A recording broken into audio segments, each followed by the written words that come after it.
धारबांदोड्यात संजीवनी साखर कारखान्याकडल्या राष्ट्रीय महामार्गार कार आणि स्कूटरीमध्ये अपघात जालो।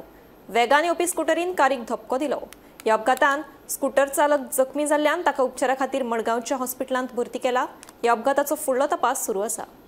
साखर कारखान्याच्या फुडले वटेन जो नॅशनल हायवे आसा तेजे आज सकाळी एक कार धारबांदोडेच्यान उदक तिस्कार वयताली ते मध्येच फुडले वटेन एक स्कूटरवालो जो अचानक संजीवनी कारखान्याच्या रस्त्यार भितर घेतले कारणान ताजे धक्को कारीक बसलो आणि तो इंजर्ड जाल्लो आसा। सद्याक फोंडा पुलिसांनी हांगा येवन हांगा पंचनामा केल्लो आसा।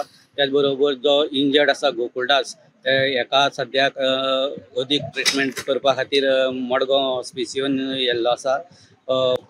दोनूय गाडयांचे कारीचे तशेंच स्कूटरीचे खूब डॅमेज जाल्ले आसा। ते फोंडा पुलीस आता पंचनामा करून आता त्यांचे दोन्ही साइड रस्त्यार गाडी आशिल्ल्यो त्यो काडलेल्यो आसा। संजीवनीच्यान गोमंतक टीव्ही खातीर स्वप्नेश च्यारी।